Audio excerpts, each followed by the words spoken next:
Cuando el doctor Echeverry decidió estudiar cardiología, su sueño era trabajar en Cardiovid. Cardiovid es como la institución norte que los futuros cardiólogos dicen, ay, ¿cómo fuera trabajar en Cardiovid? ¿Algo así o no? Sí, claro que sí. Pues para todos los medellinenses y los antioqueños y en todo Colombia, pues la cardiovascular es la clínica más importante aquí en Medellín y es una de las referentes tanto nacionales como internacionales.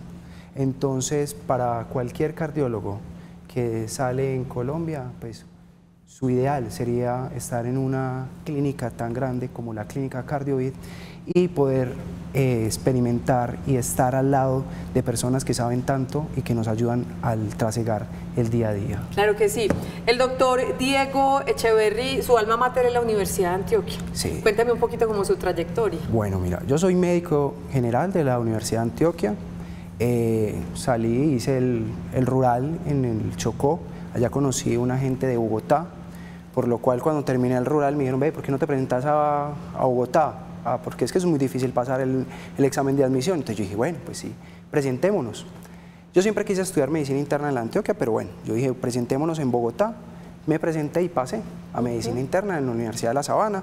Terminé en la Universidad de La Sabana, pero antes de terminar, los últimos meses yo dije, hombre, no, yo quiero irme para la cardio, para hacer unas rotaciones allá y para que me empiecen a conocer. Pues eso hice, vine y hice unos meses acá antes de terminar medicina interna. Terminé medicina interna y me vinculé con la clínica como internista.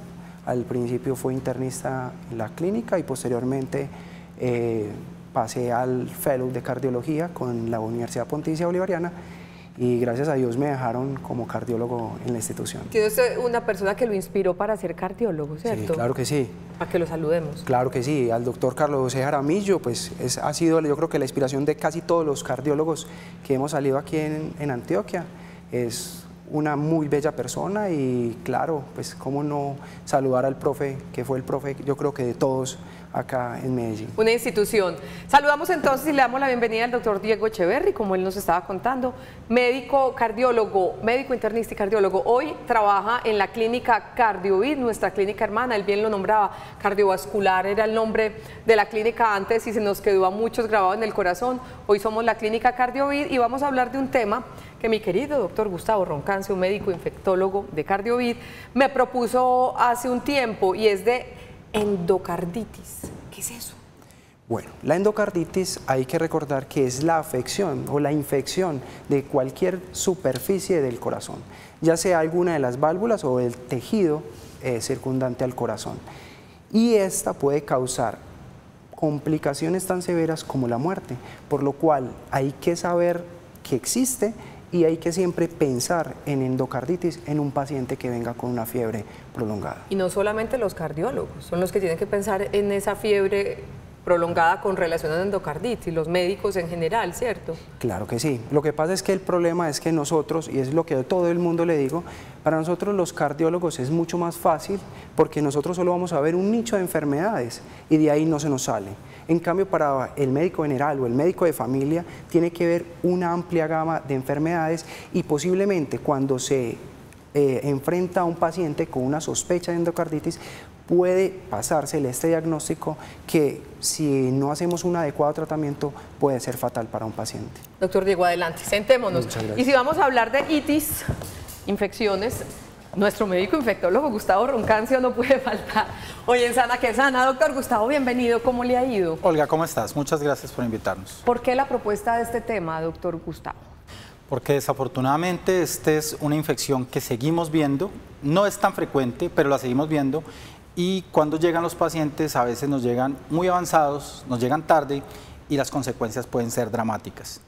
Y queremos decir que claramente lo que está cambiando en esta enfermedad, el pronóstico y el abordaje es el trabajo de equipo, ¿sí? Ya no es solo que el médico lo diagnostique en una parte y que vaya a otra clínica para que lo operen. No, lo que se está viendo endocarditis en el mundo y lo tenemos aquí disponible en la clínica es el trabajo de equipo. Trabajamos en conjunto cardiólogos, ecocardiografistas, cirujanos, infectólogos, laboratorio clínico para tratar de luchar contra esta enfermedad que es muy grave. Me decía el doctor Gustavo, si bien recuerdo, si mal no recuerdo, que la clínica Cardiovid es la única en la ciudad especializada en este asunto. No, yo creo que hay muchos centros que abordan este tipo de patologías. En Medellín hay muy buenos cardiólogos, infectólogos y hay la infraestructura para hacerlo. Pero lo que hemos querido nosotros es trabajar como equipo, ¿sí? En este momento en el mundo se habla de equipos de endocarditis y lo que tratamos es de hacer eso, de que entre todos pongamos nuestro grano de arena para ver en conjunto el paciente, darle un abordaje integral y tratar de tener mejores desarrollos. Esta es una enfermedad que empieza muchas veces por la boca, ¿sí? El paciente no tiene una adecuada higiene dental o sufre un pequeño trauma y entonces de ahí las bacterias empiezan a proliferar y llegan al corazón y de ahí empiezan a tener infección y después se van a otros órganos. Entonces esto no es solo para que lo vea el infectólogo, el cardiólogo, que cada uno vea su pedacito, esto tiene que abordarse de una manera muy integral. Y vamos a ahondar bastante en ese asunto de la salud oral con relación a la endocarditis. Abrimos nuestra línea WhatsApp, como dicen los médicos, no es tan común este diagnóstico, de pronto no vaya a haber tantas inquietudes como es usual hoy en nuestro WhatsApp, pero igual abrimos la línea. Además podemos aprovechar estos especialistas para otras inquietudes relacionadas con el corazón o con la infectología. 305-316-6560, nuestra línea WhatsApp. Mientras tanto, vamos con la siguiente inquietud para el doctor Diego Echeverry, médico cardiólogo, y el doctor Gustavo Roncancio, médico infectólogo, ambos de nuestra clínica Cardiovid. Veamos acá la pregunta. Mi nombre es Rafael, tengo una pregunta para hacer. ¿Existen factores de riesgo para adquirir la endocarditis? ¿Factores de riesgo, doctor Diego? Claro que sí. Entonces, lo primero que dijo el doctor, y quería redondear una cosita en la clínica, y es que recientemente estábamos haciendo un análisis de qué es un centro especializado en endocarditis o masivo. Y hablábamos, nosotros tenemos un grupo de endocarditis y la clínica cumple con ese criterio. Nosotros tenemos más de 20 casos de endocarditis al año. Bueno, entonces quería como redondear eso porque sí somos una clínica especializada en endocarditis. Lo otro es si hay factores de riesgo, y esto es muy importante saberlo. Hay pacientes que tienen anomalías cardíacas congénitas que predisponen a que una bacteria que esté en el torrente sanguíneo se pueda depositar en alguna de las partes del corazón, en alguna de las válvulas o en alguna superficie. Igualmente, los pacientes que tienen dispositivos cardíacos también tienen mayor riesgo de tener una infección por una endocarditis. Entonces, sí hay diferentes factores de riesgo. Con esta imagen podemos ilustrar un poquito lo que está hablando, Doc. Claro que sí. Entonces, acá tenemos representado el corazón, es 4 cámaras cardíacas, simplemente como algo para recordar es que la sangre que viene de todo el cuerpo viene hacia la cavidad derecha, hacia la aurícula derecha. Para que pueda pasar de la aurícula derecha al ventrículo derecho, que es otra cámara cardíaca, existen unas compuerticas o unas válvulas que nosotros llamamos. Esas compuerticas pueden causar que la bacteria que esté dentro, la bacteria o el hongo que esté dentro de la sangre, se deposite en ellas y forme lo que se está viendo acá, una colonización de esas bacterias y forme la infección dentro del tejido del corazón, y a eso le llamamos endocarditis. Las endocarditis no solo pueden estar dispuestas en estas válvulas, sino también en el lado izquierdo o en el lado derecho, y eso va a cambiar los síntomas de los pacientes y también van a cambiar las complicaciones de acuerdo donde yo vaya a tener una de estas complicaciones. Donde se asientan esas bacterias, ¿el corazón no funciona bien? Puede no funcionar bien, exactamente. Entonces, si en esta compuertica se me hizo ahí la infección, esa compuertica no me va a abrir bien y me va a dejar que la sangre se me devuelva del ventrículo a la aurícula. Y por eso es que el médico es capaz de escuchar lo que llaman un soplo cardíaco, simplemente la regurgitación de la sangre al paso de esas compuerticas del corazón.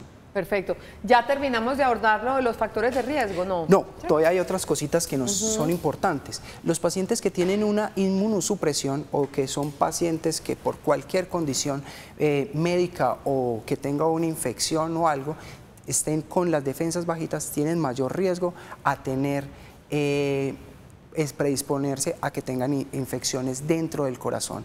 Y lo otro es los pacientes que tienen mala higiene oral, y eso es importante saberlo. Todo paciente que va a llevar a hacer un procedimiento quirúrgico a nivel cardíaco, debemos de saber que ese paciente no tiene ningún absceso ni ningún proceso infeccioso a nivel dental que pueda conllevar a que haya una complicación posterior dentro del corazón. Doctor Gustavo, ¿cómo una bacteria que está en la boca se nos puede ir hasta el corazón? Cuando nos cepillamos los dientes, barremos las bacterias. Nuestra boca es una cavidad totalmente contaminada. Se calcula que hay básicamente 40 millones de bacterias ahí. Y si cepillamos los dientes, pues las bacterias que están ahí pueden incluso irse a la sangre. Pero su capacidad de dañar no es mucha y la cantidad de bacterias que se van a la sangre no es mucha.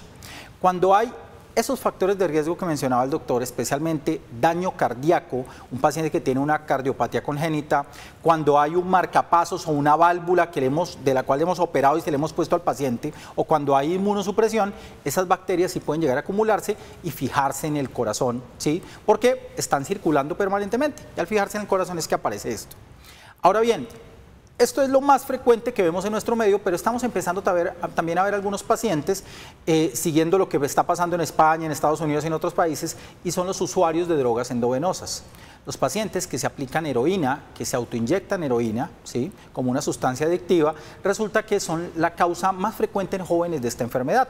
Esas agujas no se esterilizan, a veces se comparten y resulta que al aplicárselas pueden llegar a inyectar bacterias dentro del corazón. Y esa es otra de las características. Hemos tenido pacientes también que por inadecuados procedimientos de asepsia o antisepsia en una inyección pueden contagiarse, y también hemos tenido pacientes que tienen una válvula dañada, tienen una válvula alterada, se caen, se pegan, por ahí entran bacterias y llegan y se pegan al corazón. Son múltiples las fuentes de infección. Han hablado mucho de salud oral. ¿Qué decir entonces frente a salud oral y prevención de endocarditis? Una excelente salud oral, básicamente, ¿o qué otras recomendaciones podemos dar ambos para ese tema, para prevención?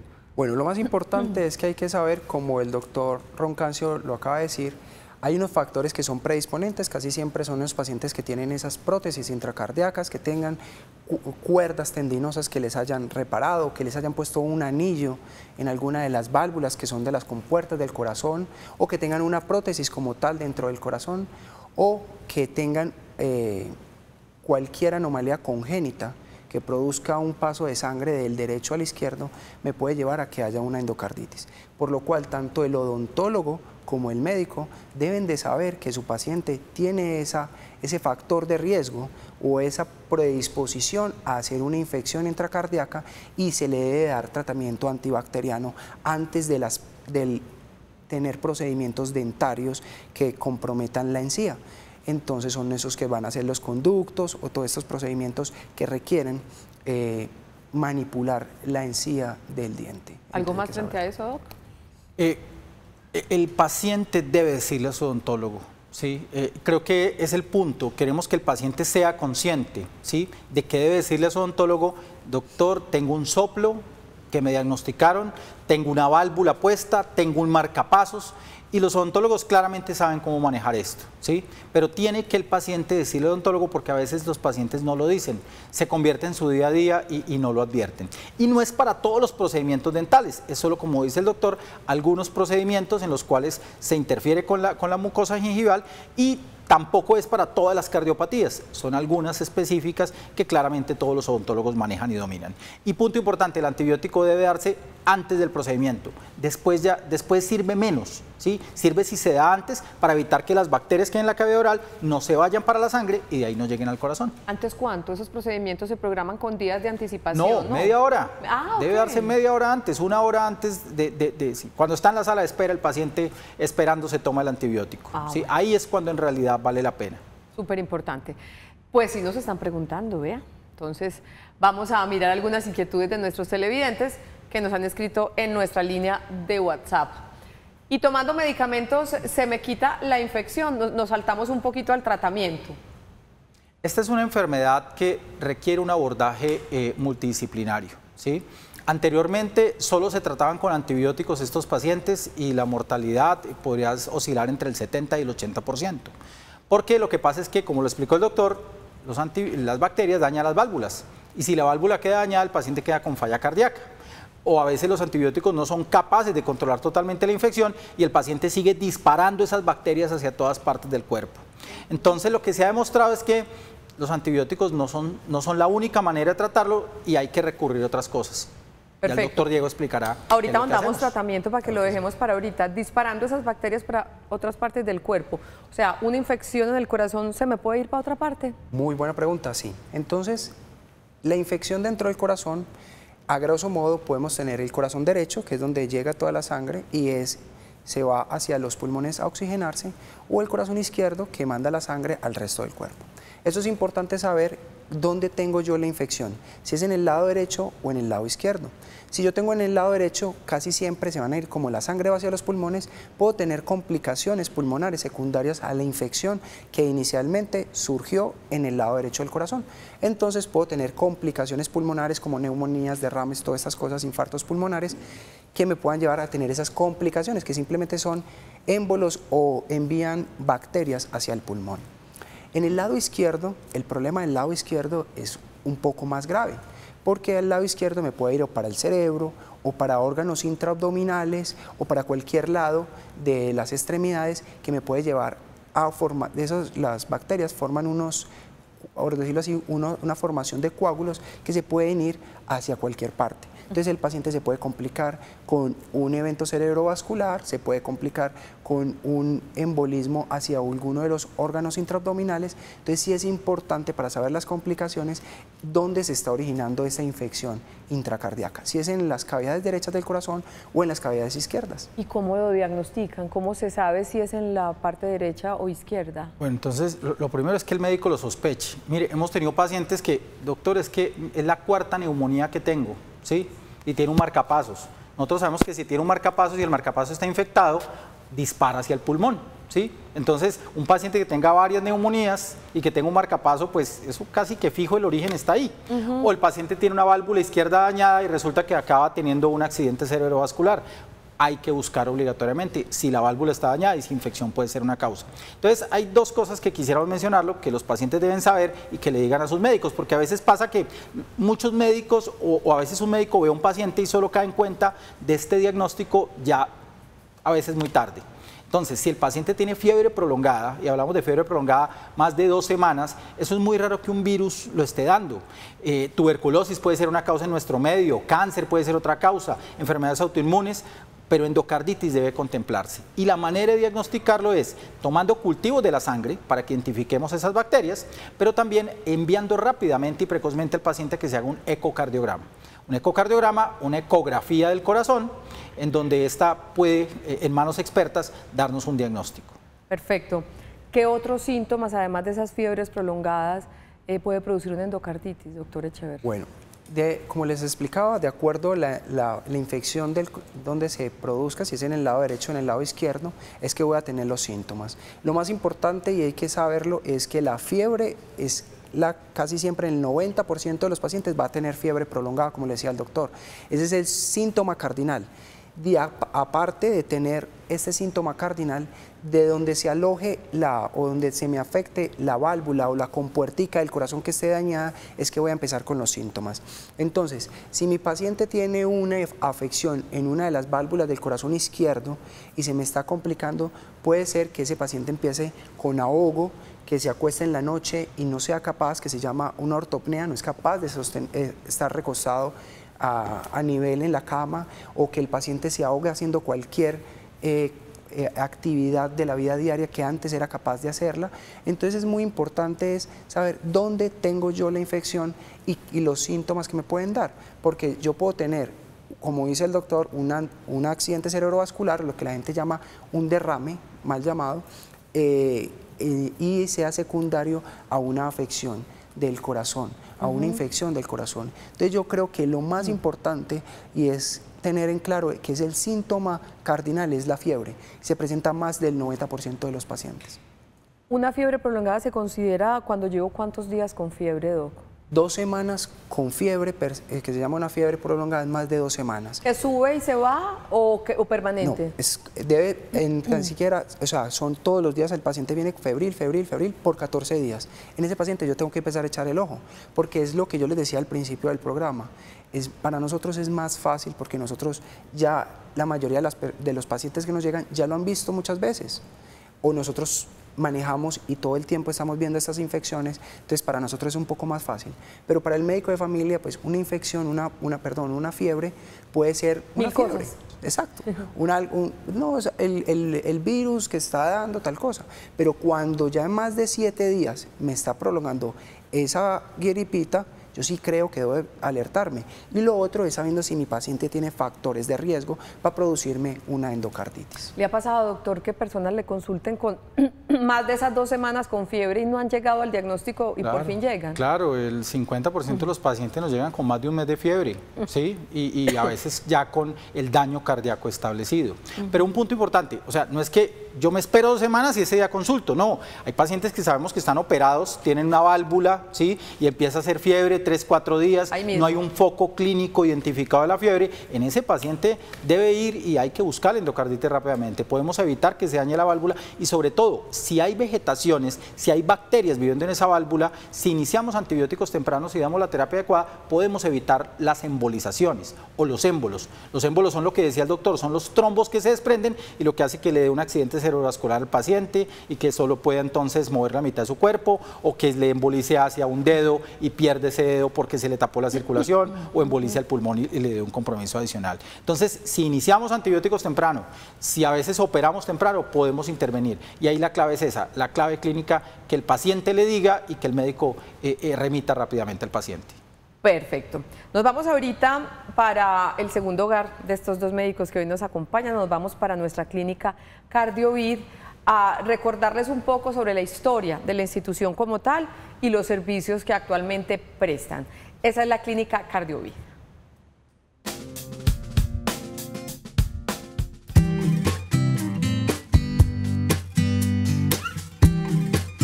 La clínica desde sus comienzos en 1966 fue creada como un centro de alta especialidad en el tema de cardiología para niños y para adultos.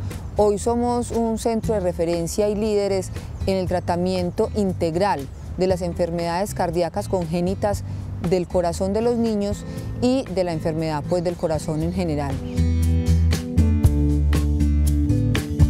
Hacemos toda la parte desde la consulta externa, ayudas diagnósticas ambulatorias, procedimientos intervencionistas, cirugía, hospitalización. Para explicarles un poco, los procedimientos intervencionistas son aquellos que se hacen a través de catéteres que se introducen por vasos periféricos en el cuerpo. Eso es conocido como hemodinámica y hacemos diagnóstico y tratamiento de enfermedades del corazón de niños y adultos, el tratamiento de la enfermedad coronaria isquémica aguda, como es el infarto. Hacemos atención 24 horas al día, 7 días a la semana de pacientes que puedan tener este padecimiento. También los pacientes que necesiten cirugía de revascularización coronaria, que se llama bypass comúnmente, de cambio de válvula o de corrección de anomalías del corazón, también lo prestamos para niños y para adultos. El tema de electrofisiología, que es la parte eléctrica del corazón, también la ofrecemos para niños y adultos y es en el área donde se ponen marcapasos o dispositivos como desfibriladores o cardioresincronizadores. También hacemos tratamiento de arritmias cardíacas, que son las alteraciones del ritmo del corazón. Para los pacientes que ya no tienen otra opción, tenemos el servicio de trasplante cardíaco en niños y en adultos. Fuimos los primeros en el país en hacer trasplante cardíaco en 1985 y seguimos siendo la entidad con mayor casuística en el país. De las ayudas diagnósticas ambulatorias las tenemos todas, las que son referentes al tema de cardiología, como son ecocardiografía, Holter, todas las ayudas vasculares de hemodinámica diagnóstica y demás cosas que puedan necesitar los pacientes. En Medellín no había un centro de referencia en cardiología y la clínica se concibió desde el principio como un hospital especializado en temas del corazón que no habían en ese momento en la ciudad. Tenemos mucho gusto de ofrecerle a la comunidad todos los servicios de cardiología para los adultos y niños.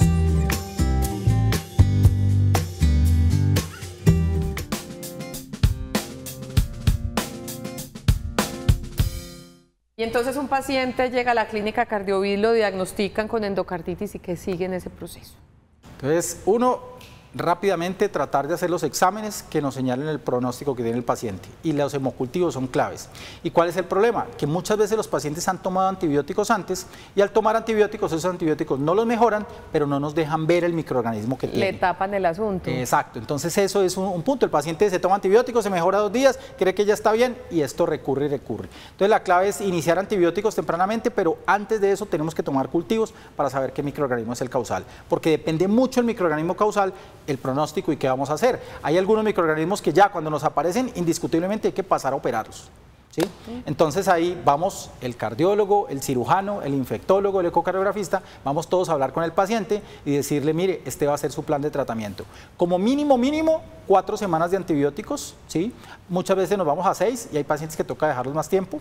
Y tenemos que considerar en todos los casos si hay que llegar a intervenir los pacientes desde el punto de vista quirúrgico.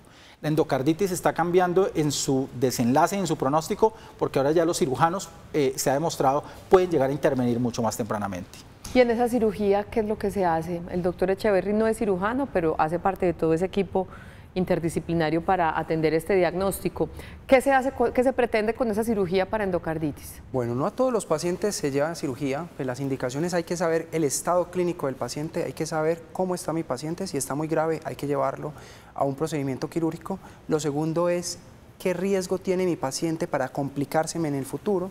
Si mi paciente tiene unos abscesos o un acúmulo de bacterias muy grandes que me están haciendo una gran vegetación, yo tengo que prevenir que esa vegetación se vaya a embolizar y se me vaya, por ejemplo, al sistema nervioso central. Entonces, en esos casos yo debo de hacer una cirugía o debo de mandar a mi paciente a que lo operen. Lo otro, cómo está funcionando las compuertas o la válvula del corazón, si están completamente dañadas, dehiscentes, pacientes tienen que llevarse a un procedimiento quirúrgico temprano.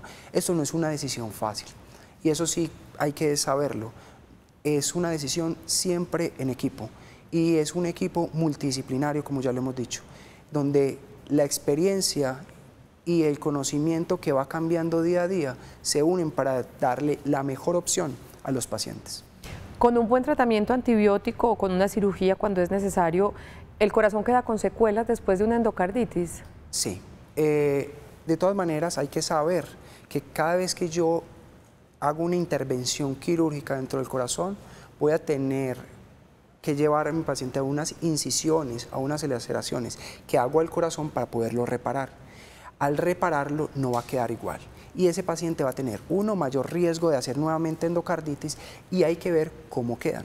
No siempre, desafortunadamente, los pacientes sobreviven a esto. Muchas veces ha tocado hacer procedimientos que se llaman, pues hay que llevarlos a trasplante cardíaco, es una de las indicaciones de trasplante cardíaco, que son endocarditis muy severas, que no hay otra opción y que hay que llevarlo. O muchas veces nos ha tocado hacer varios casos de autotrasplante. El último de ellos creo que fue hace 2 años, de una de las pacientes, desafortunadamente falló, pero eso es literalmente sacar el corazón, tratar de limpiarlo lo que más se pueda y volverlo a colocar. Eso suena muy fácil, pero no lo es. Dios mío. Veíamos en las imágenes de el servicio de cardiología de Cardiovid, veíamos niños, hablábamos, tienen una unidad específicamente para los chiquitos no están exentos de una endocarditis, doctor Roncancio. Acabamos de publicar una serie de 20 casos de endocarditis en niños en los últimos 5 años. Los niños que tienen cardiopatías congénitas también les da esto, ¿sí? Y el pronóstico es complejo. Requiere que haya una perspicacia clínica grande y un abordaje clínico importante. A veces algunos de estos niños hay que dejarlos mucho tiempo con antibióticos y se tienen que ser muy agresivos. Hay pacientes que llegan y nos vamos los 3 y con el cirujano lo vemos y, señor, usted está en ayunas, tiene que operarse ya. ¿Cómo me van a operar ya? Sí, hay que operarlo ya porque sabemos que si no lo operamos de aquí a mañana usted puede embolizar al cerebro. Hay pacientes que decimos, no, 3 días de antibióticos, estudiemos, veamos todo y en 3 días lo operamos, o hay pacientes que decimos vamos a ver cómo va y lo operamos después de 4 semanas. Cada paciente hay que tomar la decisión según la clínica que tenga y según lo que veamos en ese momento. Perfecto, tenemos preguntas desde Manizales, un abrazo para todos los manizalitas. ¿Cuáles son las causas de la bradicardia y qué puede ocasionar en la persona que la tiene? ¿Se puede realizar ejercicio normal? Y sí, tiene razón, habíamos abierto la posibilidad de que hicieran preguntas, no necesariamente de endocarditis. Bradicardia, doctor Diego. Bueno, bradicardia simplemente es la frecuencia cardíaca menor de lo normal, ¿cierto? Cuando uno habla de bradicardia hay que descartar que sean causas extrínsecas, o sea, que no sean por problemas del corazón. Es lo primero que tenemos que saber. Entonces, lo primero que tenemos que saber es qué fármacos está tomando el paciente, qué otras sustancias, otros medicamentos que no sean del corazón está tomando el paciente, como antidepresivos que me puedan llevar a que mi paciente tenga una frecuencia cardíaca menor de lo normal. Después de que yo haya descartado todas las causas extrínsecas, yo tengo que empezar a ver si esa frecuencia cardíaca baja del corazón es por alguna anormalidad, ya sea tiroidea, hormonal, que tenga problemas en la tiroides y que me esté afectando, que los electrolitos del corazón estén normales. Y ya después, cuando descarte todas esas causas extrínsecas, yo veo y miro cómo está mi corazón, cómo está la fuerza, la frecuencia, pues cómo es. El corazón es como una casita. Yo a todos mis pacientes les digo lo mismo. Tiene cavidades con puertas, como lo hemos visto ahora, tiene acueducto y tiene parte eléctrica. Entonces tenemos que ir a revisar cómo está esa parte eléctrica y lo hacemos varios ejercicios, varios test, perdón. Uno puede ser un Holter, otro es una prueba de esfuerzo donde ponemos a ejercitar el corazón para que la frecuencia cardíaca aumente. Y ahí miramos si tiene alguna anormalidad. Esto, si es anormal o no es anormal. ¿Se puede hacer ejercicio normal? Depende. Si hemos encontrado que esa frecuencia cardíaca baja, sea por alguna arritmia subyacente, entonces hay veces que tenemos que limitarle el esfuerzo físico o hay veces que no tenemos que limitarlo. Si al final de todo esto y nos damos cuenta que la parte eléctrica del corazón es la que está mala, muchas veces nos toca ir a mirar si el paciente requiere o no un marcapasos, o si simplemente esa bradicardia es normal en el paciente y es porque esos pacientes físicamente son muy entrenados y el corazón se mantiene con una frecuencia cardíaca baja. Entonces la bradicardia hay que estudiarla antes para poder yo determinar si es o no puedo hacer ejercicio. Perfecto. Seguiremos hablando con el doctor Gustavo Roncancio, médico infectólogo, el doctor Diego Echeverry, médico cardiólogo, ambos de la clínica Cardiovid. Nuestro tema de hoy es la endocarditis, muy enfocado en la prevención y en la detección temprana. Si tienen inquietudes sobre este u otros temas de infectología y de cardiología, bienvenidas al 305-316-6560. Ya regresamos a Sana que Sana.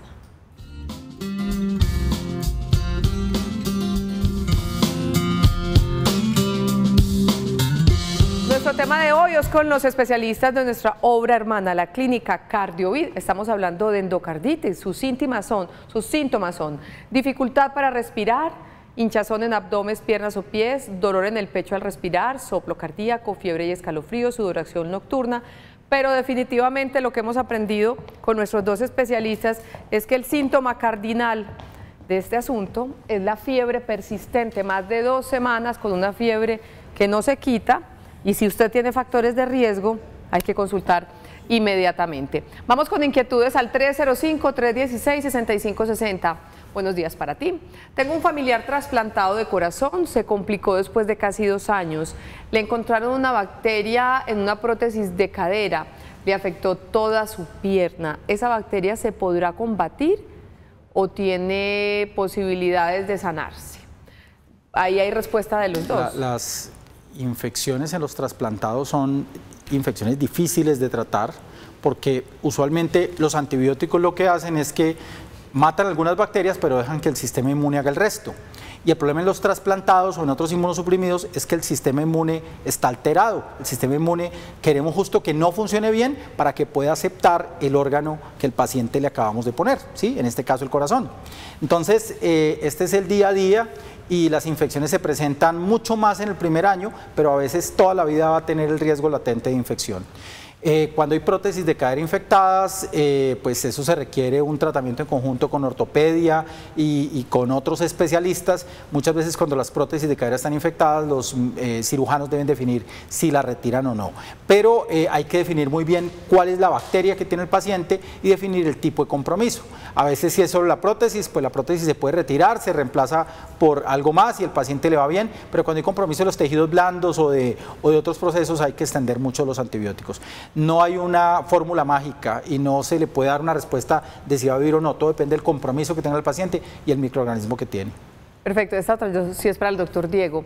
Me hicieron un Ecocardiograma. Ecocardiograma. Ah, mejor, ¿me traduce usted, doc? No, entonces le hicieron a nuestra televidente le hicieron una ecocardiografía y le salió que tiene una válvula mitral mixomatosa que está conllevando a un prolapso. Simplemente un prolapso es simplemente que no está, es como una compuertica y no coapta bien, entonces deja discursionar un poco más la compuertica del corazón. Y eso se le llama prolapso de una de las válvulas. Entonces, eso es una condición propia de la paciente, que es más o menos cerca del 1 al 2% de la población que tienen estas válvulas mixomatosas. Una válvula mixomatosa es redundante, regordete, y al ser regordeta, entonces no hace que se coapte bien y pueda llevar a que el flujo del corazón se devuelva un poquito, y eso es lo que tiene la paciente. Es súper importante y agradezco la pregunta porque ella está apoderada de su enfermedad, sabe que tiene, pues su enfermedad no, su condición, y que hay que saber, que ella tiene que saber que esa condición la predispone a tener mayor riesgo de tener una endocarditis. Entonces es prudente que cada vez que se vaya a hacer un procedimiento dentario le diga a su odontólogo. Esta es mi condición, esta es mi téngalo condición. en cuenta para la Y hay que saberlo que el cardiólogo la tiene que seguir haciéndole seguimientos rutinariamente para mirar cómo sigue ese prolapso y esa válvula en el tiempo. Rápidamente, ¿este diagnóstico tiene un tratamiento, tiene un manejo, el que ella dice? El prolapso, como les dije, simplemente es una condición que ella nació así. Entonces, lo que tenemos que hacer es vigilarla en el tiempo para mirar que no vaya a tener ninguna complicación en el futuro de esa válvula, que esa válvula no se vuelva insuficiente, o sea, que no coapte bien y que no retenga bien la sangre. Eso es lo único que tenemos que hacer. Perfecto. Más adelante seguiremos hablando con nuestros especialistas de la clínica Cardiovid sobre nuestro tema cardiovascular. Estamos hablando de endocarditis. Vamos a Noticias Sana que Sana. Regresamos a Sana que Sana, vamos con una inquietud de nuestros televidentes. Buenos días, a mi hijo le hicieron cirugía corazón abierto, constantemente le da gripa.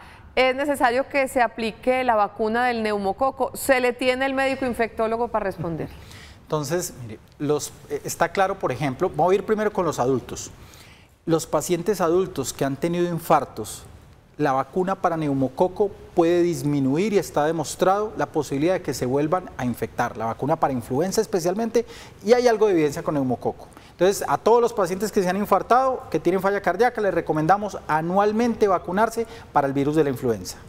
El neumococo, idealmente, en los niños en nuestro programa de vacunación está implícito, y en los adultos les sugerimos que se pongan, hay 2 vacunas y lo ideal es que se pongan las 2, ¿sí?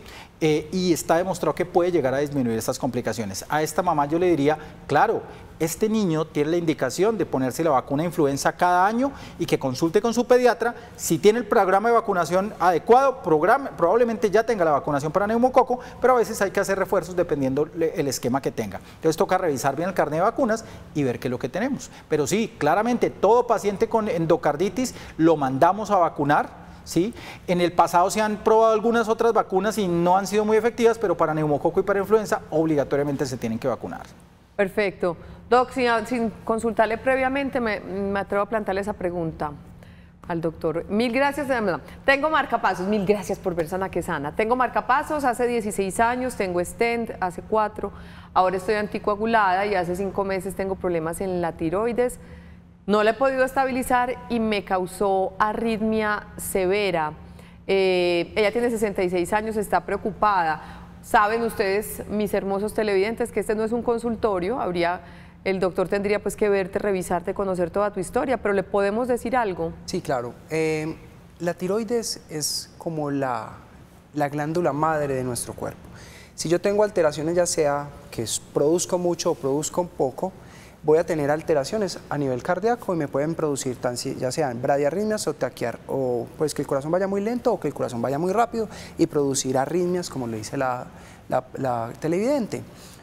Tiene varias cosas, que ya es más compleja. Tiene un marcapasos, aparte no sé cuál fue la indicación del marcapasos, posiblemente tenía una cosa que se llama síndrome de nodo enfermo, que son pacientes que tienen fibrilación auricular por lo que está anticoagulada y también tiene problemas que tenía la frecuencia cardíaca muy bajita, entonces nos toca ponerle un marcapasos para evitar que el corazón vaya muy lento. Entonces se llama síndrome del nodo enfermo y ahora sí, totalmente estamos de acuerdo, la tiroides está suprimida. Como se lo respondía al primer televidente cuando él me decía lo de la bradicardia, es también muy importante en esta paciente. Hay que mirar esa tiroides por qué está siendo afectada, si hay algunos medicamentos y entre ellos hay que mirar si por ejemplo está tomando amiodarona o algunos otros medicamentos que me puedan afectar la producción de hormona tiroidea a nivel de la glándula tiroides y hay que estabilizarla. Por ejemplo, ahora está muy suprimida esa glándula tiroides, la amiodarona, otros medicamentos pueden suprimirla o la pueden antes aumentar y si toca ver, hay que controlar primero la tiroides y luego la arritmia. Siempre se debe controlar la tiroides y consecuentemente ir controlando la arritmia del paciente. Perfecto. Vamos llegando al final. Medidas de prevención para el tema de endocarditis. Higiene oral adecuada, clave. 2, si hay un problema cardíaco de base, si hay una válvula, un marcapasos o el paciente tiene un soplo de esos congénitos que a veces llamamos inocente, debe informarle a su odontólogo cuando se vaya a hacer un procedimiento dental. También conviene que si se va a hacer algún procedimiento quirúrgico, le informe a sus médicos para que le den el enfoque adecuado de riesgo. 4, estos pacientes que ya han sufrido de endocarditis o los pacientes que tienen válvulas cardíacas o marcapasos, si tienen un golpe, un trauma con una herida abierta, deben tener en cuenta que tienen mucho riesgo. Acabamos de tener un paciente que tenía una prótesis implantada de niño con una cirugía muy compleja y básicamente tuvo un trauma, no se cuidó, se le infectó, se trataba con hojas de romero, hasta que finalmente las bacterias que ven ahí entraron a la circulación, se le pegaron a su corazón y tuvo que pasar por una cirugía muy grande, afortunadamente con un buen desenlace. Pero lo hubiéramos podido evitar dándole antibióticos cuando el paciente tenía la herida y dándole el antibiótico adecuado. Entonces, si el paciente sufre traumas o heridas, debemos evitarlas y si aparecen, debe consultar a su médico y no dar manejos caseros. Y sexto, vacunación. Ese es un punto muy importante para evitar sobre todo complicaciones por neumococo y por influenza. ¿Cómo así, doctor? ¿Qué hojas de romero? Esos manejos caseros que es bueno hacer énfasis en que no debe hacerse, ¿no? Sí, totalmente. Ese fue uno de los casos más tristes porque después de haber implantado, y fue una válvula que se le colocó, el que estaba comentando al doctor Roncancio, fue una de las válvulas que era un paciente de muy alto riesgo, entonces se llevó a un procedimiento que es vía percutánea en una válvula del corazón derecho, y se hizo percutáneamente, o sea que no fue abierto porque el riesgo del paciente era muy alto para abrirlo. Desafortunadamente, las mamás todavía creen que la telaraña, el café, el romero se deben de colocar. Hay que saber lo que es lo más básico. Si yo me aporreo, simplemente agua y jabón, agua y jabón. Si tengo coloración, me está dando fiebre, tiene una secreción purulenta, voy donde el médico, ¿cierto? Hay una cosita una vez viendo en el Facebook que la gente para ir donde el médico pregunta a todo el mundo y luego donde el médico. Posiblemente deberíamos de cortar ese tramo tan largo y vamos donde el médico de una vez. En ese caso la persona se aporreó, le pusieron lo que no era y con ese antecedente complicado. Cortiquitico, mi doc, porque ya nos vamos. Tenemos ahora muchos dispositivos intracardíacos con la tecnología que hemos avanzado, marcapasos, válvulas y demás. Estos son los pacientes que más tienen riesgo de sufrir esto, ¿sí? Deben tener en cuenta que deben tomarse los medicamentos adecuados, pero que tener esos aparatos los pone en riesgo y deben cuidarlos mucho más. Agradecemos a nuestros dos invitados, el doctor Diego Echeverri, cardiólogo, el doctor Gustavo Roncancio, infectólogo, ambos de la Clínica Cardiovid. Muchas gracias por dedicarnos este ratico y seguiremos, dentro de poquito vuelvo y lo molesto para que nos siga enseñando asuntos bien importantes de nuestra salud cardiovascular. Nosotros nos despedimos, a ustedes gracias por su compañía. Mañana estaremos con especialistas del Hospital Pablo Tobón Uribe, hablando de trasplante de riñón con donante vivo y con donante cadavérico. Tendremos testimonios hermosos de parejas que le han salvado la vida a su pareja gracias a una donación de riñón. Trasplante de riñón mañana en Sana que Sana. Feliz resto de día para todos. Chao.